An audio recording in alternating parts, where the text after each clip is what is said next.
කළු පාට ගෑනු ළමයි කොච්චර ලස්සනද? අපේ රටේ ගෑනු ළමයි හරිම කැමති සුදු වෙන්න. බ්ලීචින් ක්‍රීම් ගානවා, ඉන්ජෙක්ෂන් ගහනවා, බෙහෙත් බොනවා, සර්ජරිස් කරනවා. හැබැයි මේ පාර මිස් වර්ල්ඩ් එකේ රන් අප් හැසෙට් අද්මාසු සුදු පාට ගෑනු ළමයෙක් නෙමෙයි.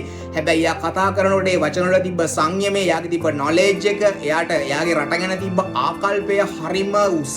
ඒ වගේම පුළුල් පරාසයක විහිදිලා ගිය එකක්. ගෑනු ළමයි විදියට ඕගොල්ලෝ හොඳට ඉගෙන ගන්න. ඕගොල්ලන්ට පුළුවන් නම් අනුදි වගේ ඉස්සරහට ගිහින් අපේ රට බබලවන්න, මුළු රටේම මිනිස්සුන්ව එකම අරමුණකට ගෙනල්ලා ඔයාගේ ජයග්‍රහණය වෙනුවෙන් ඒගොල්ලන්ව පෙළගස්සන්න. අන්න එදාට තමයි ඔයාගේ ලස්සන මුළු ලෝකෙටම පේන්නේ. අපේ රට ඝර්ම කලාපීය රටක්. අන්න ඒක නිසා තමයි ඒ හිරු එළියෙන් ආරක්ෂා වෙන්න අපේ හැමට වැඩිපුර මෙලනින් ප්‍රමාණයක් හම්බ වෙලා තියෙන්නේ. ඉතින් මේ මෙලනින් හින්දා තමයි අපේ මේ ස්කින් එක කළු වෙලා තියෙන්නේ. ඉතින් ඕගොල්ලෝකට බ්ලීචින් ක්‍රීම් ගාලා සර්ජරිස් කරලා බෙහෙත් දීලා ඕක නැති කරගත්තාම ඔය ස්කින් එක ඇතුළට ඉරේලියෙන් එන විවිධ ආලෝක කිරණ ඇතුළු වෙනවා. එයාගේ හැම ඔයාගේ ස්කින් එක පස්සේ කාලෙ වෙද්දී හොඳටම සවුත් වෙනවා. ඒ වගේම ඔයාට නැති ලෙඩක් හැදෙනවා.